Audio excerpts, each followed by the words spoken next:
कश्मीर में राहुल भट्ट की किलिंग कई सारे सवाल खड़े कर देती है। कश्मीर में माइनॉरिटी कम्युनिटी के लोगों को की टारगेटेड किलिंग्स की गई, उसके बाद से अब मई 2022 आ चुका है। क्या जो कदम लेने चाहिए थे ये इंश्योर करने के लिए कि जो माइनॉरिटी कम्युनिटी के लोग कश्मीर में रह रहे हैं वो सुरक्षित तरीके से वहां पर रह सके, वो लिए जा रहे हैं। इसके साथ साथ में देखने को ये भी मिला कि राहुल भट्ट को की टारगेटेड किलिंग के 24 घंटे के अंदर अंदर एक जम्मू कश्मीर पुलिस के कर्मी के ऊपर भी आतंकी गोली चलाते हैं, उसको भी टारगेट करते हैं। और ये सिलसिला जो कश्मीर घाटी में अब लग रहा था कि कम हो जाएगा, वो रुकने का नाम ही नहीं ले रहा। इसी पर बात करने के लिए और समझने के लिए कि कश्मीर की सिक्योरिटी सिचुएशन को किस तरीके से हैंडल करना जरूरी है, मेरे साथ बात करने के लिए जम्मू कश्मीर पुलिस के पूर्व डीजीपी डॉक्टर एसपी वैद हैं। डॉक्टर साहब, सबसे पहले यही जानना चाहूंगी कि ये जो किलिंग अभी हुई है इसके बारे में जानना चाहूंगी कि क्या मानते हैं कि गवर्नमेंट ऑफिस के अंदर जाकर एक गवर्नमेंट एम्प्लॉय को टारगेट करना जिसमें लोग वहां पर मौजूद हैं, सिक्योरिटी फेलियर है, इंटेलिजेंस फेलियर है? मैं इसको सिक्योरिटी या इंटेलिजेंस फेलियर नहीं कहूँगा, बट जैसे मैंने मीडिया में देखा, उनकी फैमिली कह रही थी कि बार बार फ़ोन आ रहे थे कि आप वापस आइए। वो शायद छुट्टी आया था किसी अंकल की बीमारी की वजह से, तो उसको बार बार बुलाया जा रहा था। तो ये एंगल ज़रूर देखना चाहिए कि क्या कोई कंस्पिरेसी तो नहीं है इसमें, बार बार क्यों बुलाया जा रहा है। और वो पहुंचते ही उसको फिर टारगेट किया जाता है और दो टेररिस्ट सीधे उसकी चेयर वहाँ पास जाते हैं और उसको हिट करते हैं। तो इसमें ये एंगल ज़रूर देखना चाहिए कि ये इन्फॉर्मेशन किसने लीक की। इनसाइडर्स जॉब है लगता है इसमें, बिना आफ्टर ऑल किसी ने बताया कि वो कौन कहाँ काम कर रहा है, कौन है, उसको इसीलिए टारगेट किया गया कि वो माइनॉरिटी कम्युनिटी, हिंदू कम्युनिटी का है। तो उससे तो लगता है कि ये एक कंस्पिरेसी का एंगल देखना चाहिए। और जब से देखिए ये जो चल रहा है ना, जो टारगेट किलिंग हो रही है, जब से पाक बेस्ड जो हैंडलर हैं उन्होंने ये स्ट्रेटेजी बदली है, तो उनको दो तीन चीज़ें बहुत क्लियरली मालूम है कि कौन सा जख्म है सरकार का जिसको अगर छुरी से कुरेदा जाए तो बहुत तकलीफ होगी। और उसमें मैं दो तीन चीज़ें ज़रूर कहूँगा। जो कश्मीरी पंडित माइनॉरिटी कम्युनिटी है, इनकी किलिंग से आप देखिए कल से क्या बवाल मचा है।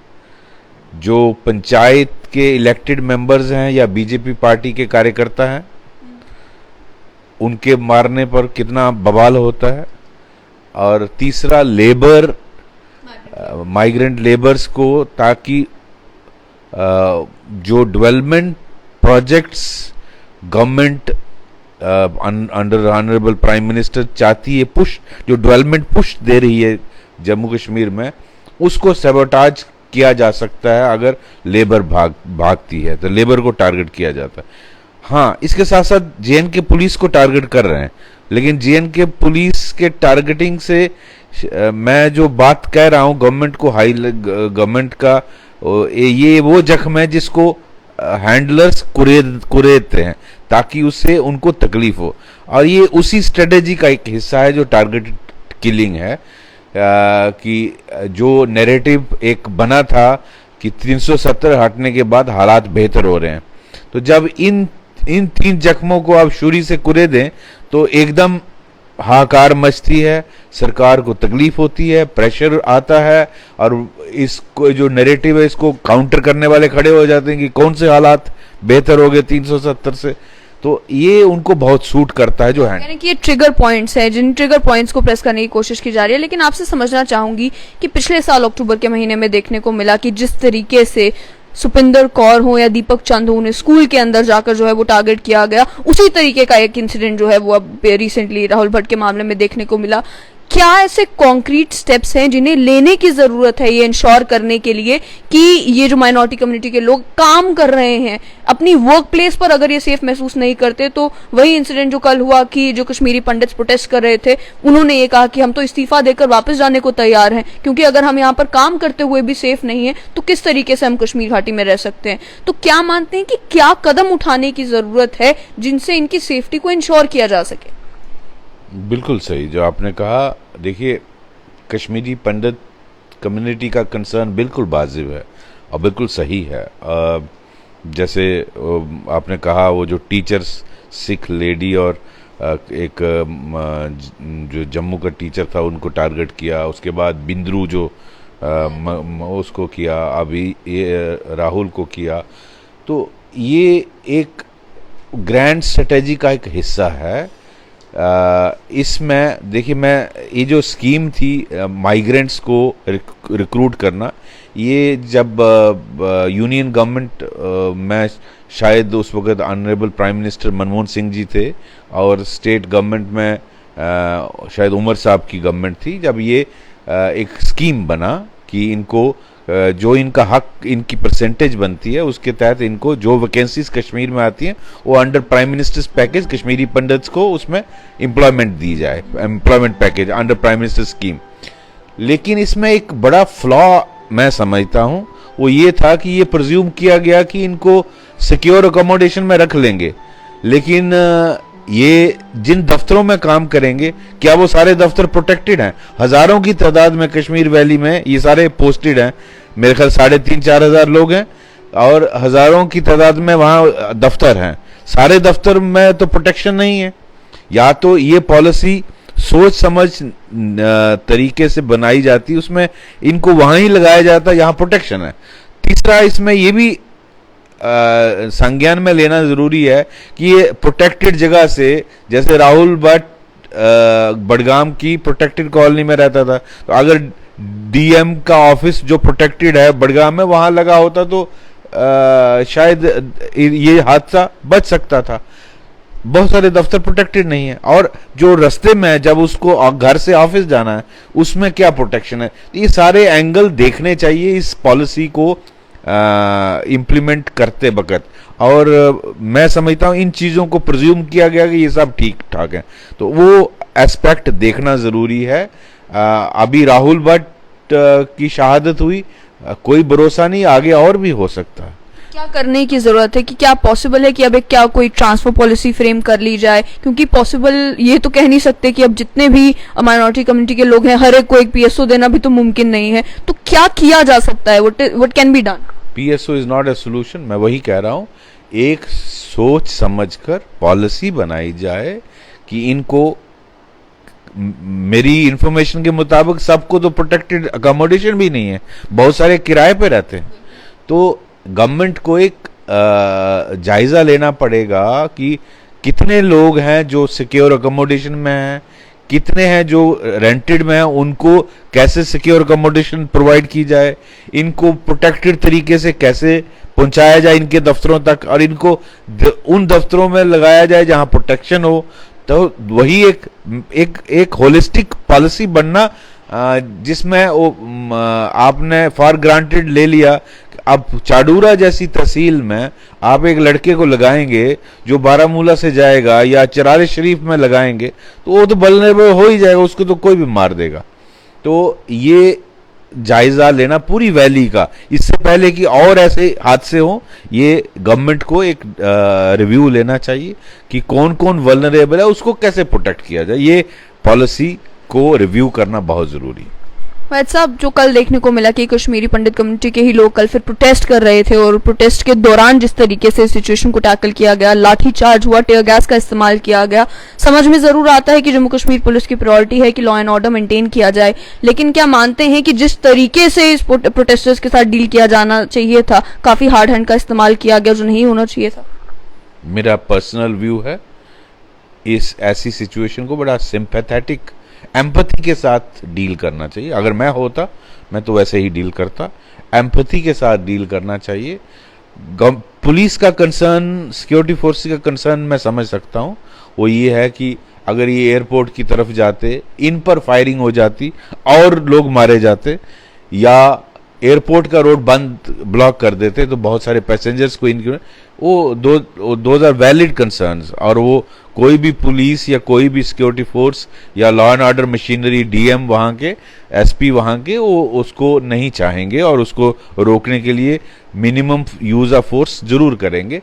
बट मैं समझता हूं कि इस चीज को बेटर तरीके से हैंडल किया जा सकता था, एम्पैथी के साथ, बातचीत के साथ। इसमें कोई क्लैश तो है नहीं, तो बातचीत से इसको उनके लीडर्स से बातचीत करके इसको रिजॉल्व करना चाहिए, ताकि इसकी नौबती use of force, tear gas या लाठीचार्ज की जरूरत ही नहीं पड़े। वैद साहब, जो कश्मीरी पंडित्स प्रोटेस्ट कर रहे थे उन्होंने उस समय नारेबाजी भी की और ये कहा कि हम इस्तीफा देने को तैयार हैं। हालांकि बाद में सरकार ने डिनाई किया कि उन्हें कोई लेटर नहीं मिली है ऑफिशियल कि इतने लोग रिजाइन कर रहे हैं, लेकिन उसके बावजूद भी ये जो सेंटिमेंट कश्मीरी पंडित कम्युनिटी के अंदर या अन्य माइनॉरिटी कम्युनिटी के लोगों के अंदर आया है कि हम यहाँ पर सेफ नहीं है, बेटर है कि हम वापस चले जाएं, जम्मू चले जाएं या बाकी किसी जगह पर चले जाएं, क्या आप देखते हैं is it 90s all over again कि एक बार एक्सोडस हुआ, उसके बाद कश्मीरी पंडित्स जिन्हें पीएम पैकेज के तहत दोबारा रिहेबिलिटेट करने की कोशिश की जा रही थी, अब ये टारगेटेड किलिंग्स होते हैं तो again they are feeling unsafe, दोबारा से वो ये सोचते हैं कि हम या कश्मीर घाटी में रहने से बेहतर है कि हम वापस चले जाएं। तो डू यू सी कि दोबारा से एक्सोडस की तरफ ही मूव किया जा रहा है?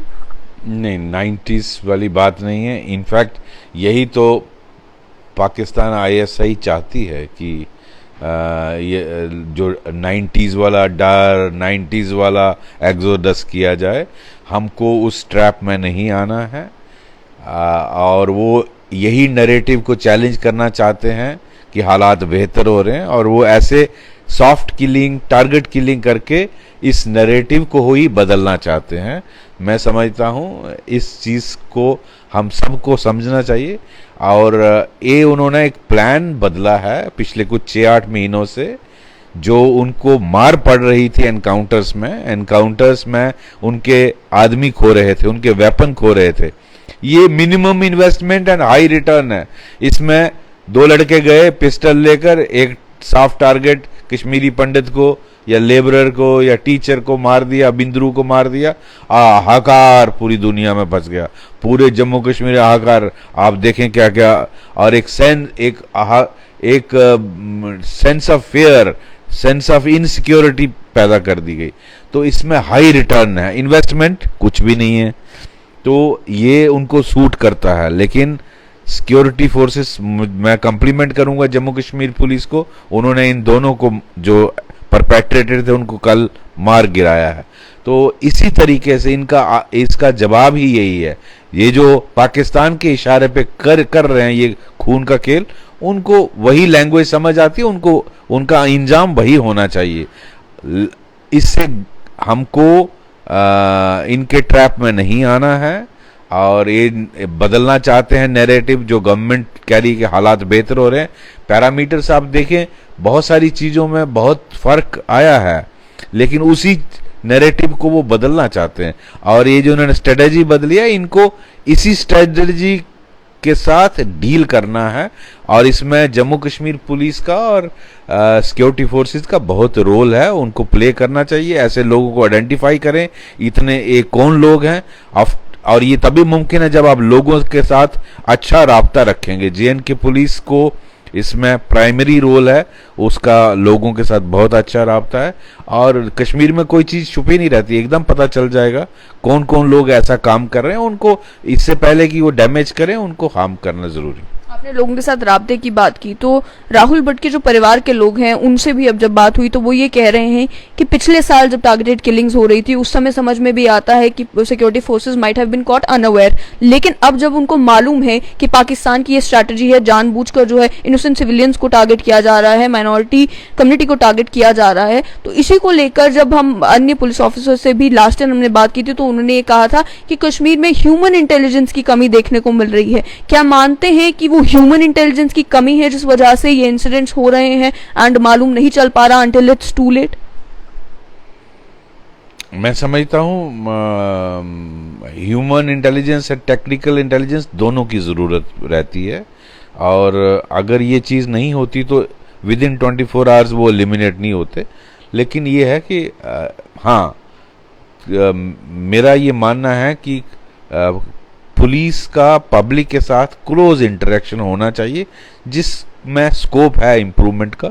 और जैसे पुलिस कम्युनिटी पार्टनरशिप ग्रुप हर थाने में बनाए गए थे, उनको रिवाइव करना चाहिए, रिएक्टिवेट करना चाहिए, और लोगों का, वहाँ के मोजेस लोगों का, जो इज़्ज़तदार लोग हैं, जो इम्पोर्टेंट लीडर्स हैं, सोशल पॉलिटिकल रिलीजियस, उनका हर पुलिस स्टेशन और उसके सीनियर फॉर्मेशन से एक क्लोज राब्ता होना चाहिए, ताकि वो किस तरफ हवा की डायरेक्शन है उसका पता फौरन पुलिस को चल जाए, और वो इससे पहले कि कोई नुकसान करने का इरादे से कोई प्लान कर रहा हो, पुलिस उसको पहले ही न्यूट्रलाइज करे, और इस तरफ इनको एफर्ट्स करनी चाहिए ताकि और नुकसान ना हो। और ऐसे जो वल्नरेबल टारगेट्स हैं उनको आइडेंटिफाई, जैसे मैं कह रहा था कि होलिस्टिक स्कीम बनाकर ऐसे वल्नरेबल कश्मीरी पंडित माइग्रेंट्स को और नुकसान नहीं होना चाहिए, इसके लिए इमीडिएट एक्शन होना बहुत जरूरी है।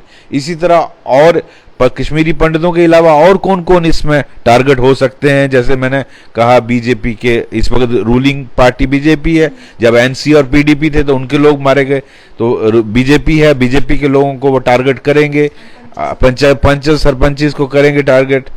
जेएंडके पुलिस तो हमेशा ही टारगेट में रही है, वो हमेशा जिस तरह से उसकी ये जंग लड़ रही है, उसने बहुत शहादत दी, तो उस पे तो वो अपना काम करेंगे।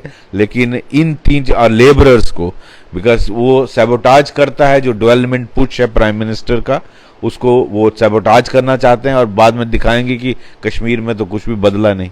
आपने होलिस्टिक अप्रोच की बात की, तो ये सब काम तो पॉलिसी प्लानर्स का है, और जम्मू कश्मीर पुलिस में भी टॉप लेवल पर जो प्लान कर रहे हैं उन्हें ये सारी चीजें जो हैं वो देखनी है।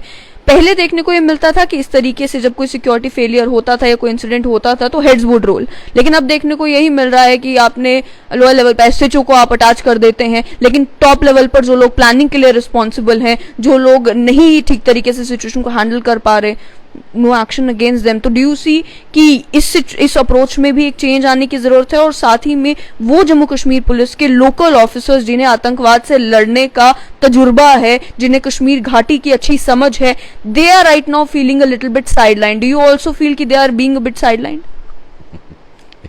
ये थोड़ा कंट्रोवर्शियल है, इस पे मैं कमेंट नहीं करूंगा, बट मैं समझता हूं कि लेफ्टिनेंट गवर्नर साहब और मिनिस्ट्री ऑफ होम अफेयर्स इसका संज्ञान लेंगे, और जो भी जहां भी चूक है उसके लिए जो ज़रूरी कार्रवाई करनी है वो ज़रूर करेंगे।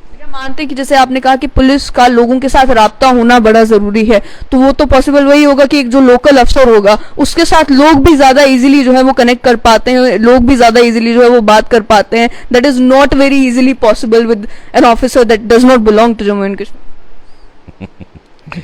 चलिए, आप कह रही हैं, यस, मेरा ये मानना है, चाहे ऑफिसर कोई भी हो, आप कम्युनिटी को सर्व करते हो, तो कम्युनिटी को आप सर्व तभी कर सकते हो जब उनके साथ आपका तालमेल अच्छा हो, और तालमेल तभी अच्छा होता है जब आपका इंटरेक्शन बहुत बढ़िया हो, और आपको उनकी प्रॉब्लम्स, उनकी दिक्कत, उनके areas of concern, drug peddling कहाँ हो रही है, टेररिस्ट किधर मूव कर रहे हैं, कहाँ देखे गए, उस तभी मुमकिन है जब लोगों के साथ बढ़िया राब्ता हो। मैं समझता हूँ जम्मू कश्मीर पुलिस की कामयाबी उसी के पीछे है, और इसलिए मैं बार बार कहता हूँ पुलिस कम्युनिटी पार्टनरशिप ग्रुप्स जो हैं हर थाने में, सब डिवीज़न लेवल पे, डिस्ट्रिक्ट लेवल पे रिवाइव करने चाहिए, और इनको सीनियर ऑफिसर्स मॉनिटर करने चाहिए।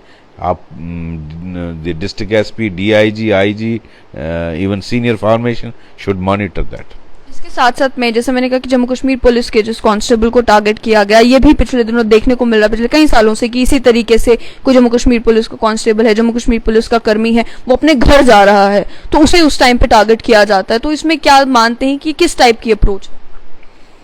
देखिए, जम्मू कश्मीर पुलिस तो आज से नहीं, 3 दशक से 90 से टारगेट हो रही है, और 1700 से ज़्यादा लोग हमारे शहादत पा चुके हैं। तो वो बस यही देखते हैं कि किस वक्त वीकर मूवमेंट है पुलिस की, कोई एसपीओ, कोई कांस्टेबल छुट्टी जा रहा है, घर आया है, उसको टारगेट करेंगे, कोई भी बहाना लगा के ये एसओजी में काम करता है, खबर देता है, ये बात है। तो ये बेसिकली इरादा ये है कि जम्मू कश्मीर पुलिस का प्राइमरी रोल है इस टेररिज्म को फाइट करने में, और उसकी जो कंट्रीब्यूशन है वो मैं बार बार कहता हूँ और आज भी कहूँगा, ये मुल्क उसकी कर्ज नहीं उतार सकता। जो जम्मू कश्मीर पुलिस का रोल है, बहुत बहुत बड़ा रोल है, और बहुत मैं 88 से देख रहा हूँ कितना साइलेंटली वो काम करते हैं। एक एक कांस्टेबल किस तरह से बिना रिवार्ड्स और बिना उसके सीनियर फॉर्मेशंस को बताता है, और उस बेसिस पे सारे ऑपरेशंस भी होते हैं और लोगों से खबर लाता है। बहुत कंट्रीब्यूशन है। ये टेररिस्ट और उनके हैंडलर इस इरादे से करते हैं जेएनके पुलिस को टारगेट, ताकि ये जेएनके पुलिस डिमोरलाइज हो जाए। पिछले 30 सालों में तो डिमोरलाइज हुई नहीं और आगे भी नहीं होगी, ये मैं जानता हूँ इनकी कोशिशों के बावजूद। तो जम्मू कश्मीर पुलिस को टारगेट इसी इरादे से किया जाए। आखिर में यही कि हर साल जब जम्मू कश्मीर पुलिस एक फिगर जारी करती है कि अब केवल 200 टेररिस्ट जो हैं वो कश्मीर में रह गए हैं, केवल 250 टेररिस्ट जो है वो कश्मीर में रह गए हैं, उसके बाद जब आप जोड़ना शुरू करते हैं तो 200-250 टेररिस्ट तो हर साल Jammu Kashmir police security forces neutralise भी करते हैं कश्मीर में। तो ये क्या मानते हैं कि या क्या एग्जैक्ट फिगर मालूम नहीं है, या फिर जितने आतंकी न्यूट्रलाइज किए जाते हैं उतने ही नए रैंक्स भी जो है वो ज्वाइन करते हैं, या इन्फिल्ट्रेशन अभी भी कंटिन्यू हो रही है? ये ऐसा है कि एक बिल में सांप रहता है और हम सांप के बच्चे गिनते हैं कि 20 हैं, 30 हैं, और हम उन 30-20 को मार देते हैं, लेकिन सांप की माँ जो है दोबारा बच्चे दे रही है, वो तो हो रहा है। तो ऐसा नहीं है कि इनको मालूम नहीं, मालूम है, लेकिन फ्रेश लड़के रिक्रूट होते जा रहे हैं। तो मेरा इसमें फर्म बिलीव है कि जब तक मेरा घर ठीक नहीं होगा, मेरा पड़ोसी मेरे घर में उंगलबाजी नहीं कर सकता। तो जो हमारा पड़ोसी देश है वो इसी वीकनेस का फायदा उठाता है। इसलिए मैं बहुत फर्मली बिलीव करता हूं कि हमारा फोकस ह्यूमन रिसोर्स पर होना बहुत ज़रूरी है। हम टेररिस्ट के साथ बहुत बढ़िया फाइट कर रहे हैं, बहुत अच्छी सक्सेसेस हैं। आप 200 मिलिटेंट हैं, 150 मार दिए, लेकिन 200 नए पैदा हो गए। तो क्या कदम लिए जाएं कि ये 200 नहीं बने नए टेररिस्ट? उसके लिए मैं समझता हूं जम्मू कश्मीर पुलिस को नहीं, पूरी सरकार को, और मैं तो उसके बियॉन्ड भी जाऊंगा, पूरी सोसाइटी को इसमें काम करना चाहिए। ये सबको इफेक्ट करता है, और ये सिर्फ जम्मू कश्मीर पुलिस और सिक्योरिटी फोर्सेस पे नहीं छोड़ना चाहिए। कितनी हायर एजुकेशन इंस्टीट्यूशंस हैं, Kashmir university, central university of Kashmir, Islamic university, कितनों ने रिसर्च की कि लड़के टेररिस्ट क्यों बनते हैं? एक मुझे बताइए। आप इतनी पीएचडी की थीसिस करते हैं, ज्यादातर कॉपी पेस्ट इधर उधर से, बट ये जो आपका बर्निंग प्रॉब्लम है, कितने हायर इंस्टीट्यूशन ने इसमें रिसर्च की कि क्या फैक्टर्स हैं जो बच्चों को मोटिवेट करते हैं टेररिज्म ज्वाइन में करने में, और फिर उन फैक्टर्स को आइडेंटिफाई करके क्या क्या काउंटर मेजर्स ली गई बाय गवर्नमेंट, बाय सोसाइटी। ये एल्डर्स जो कश्मीर के हैं उनकी जिम्मेदारी है, चाहे वो पॉलिटिकल एल्डर्स हैं, चाहे रिलीजियस हैं, सोशल एल्डर्स हैं, समाज में बिजनेस लीडर्स हैं, हर किस्म का जो भी जो समाज को जो संजीदा लोग हैं, ये उनकी जिम्मेदारी नहीं है? क्या गवर्नमेंट एज ए होल सिर्फ पुलिस पे छोड़ दिया? क्या सिविल एडमिनिस्ट्रेशन का जिम्मेदारी नहीं है? क्या एजुकेशन डिपार्टमेंट का रोल नहीं है? क्या जो इंस्टीट्यूशंस ऑफ हायर एजुकेशन हैं, इस तरह के सबकी जिम्मेदारी है। तो सबको मिलके ये इंश्योर करना है कि बच्चे रेडिकलाइज नहीं हो। आपके कितने मदरसा चलते हैं, उसमें आपने कदम लिए कि मदरसा में रेडिकलाइजेशन ना हो? क्या कदम लिए मुझे आज तक बताइए। हमें उसमें सबको मिलके कदम लेने हैं कि ये मदरसास उसमें आप कहीं अगर आप धार्मिक शिक्षा दे रहे हैं फाइन, बट क्या उसके साथ साइंस और मैथ्स और बाकी चीजें पढ़ा रहे हैं या आप उनको टेररिस्ट बना रहे हैं? तो ये सारी चीजें देखने की जरूरत है. What is the role of education department? New education policy government of India ने इंट्रोड्यूस की, have you implemented yet? Not. तो ये सारी चीजें मैं समझता हूं गवर्नमेंट को ही नहीं, जे.एंड.के पुलिस और सिक्योरिटी फोर्सेस को नहीं, पूरी गवर्नमेंट को इस पे जायजा लेना चाहिए और पूरी सोसाइटी की जिम्मेदारी है, एल्डर्स की जिम्मेदारी. बहुत बहुत शुक्रिया. तो आपने साफ तौर पर सुना कि इस समय जिस तरीके से कश्मीर घाटी में सिविलियंस को टारगेट किया जा रहा है, इन्होंने कहा कि बहुत ज़्यादा ज़रूरी है कि जो प्लानर्स हैं वो एक हॉलिस्टिक अप्रोच ले, ताकि ये इंश्योर किया जा सके कि जितने भी माइनॉरिटी कम्युनिटी के लोग कश्मीर में काम कर रहे हैं उन्हें ऐसी जगह प्लेस किया जाए जहां पर वो सिक्योर रहें. और साथ ही में ये कहा कि मिनिस्ट्री ऑफ होम अफेयर्स को भी ये देखने की ज़रूरत है कि जम्मू कश्मीर में सिक्योरिटी सिचुएशन के साथ किस तरीके से डील किया जा रहा है और क्या कुछ कदम उठाने की ज़रूरत है जिससे ये इंश्योर किया जा सके कि जम्मू कश्मीर पुलिस का लोगों के साथ राब्ता बढ़े, लोगों का फेथ जो है वो जम्मू कश्मीर पुलिस में बढ़े और ये इंश्योर किया जा सके कि सिक्योरिटी सिचुएशन जम्मू कश्मीर में बेहतर हो.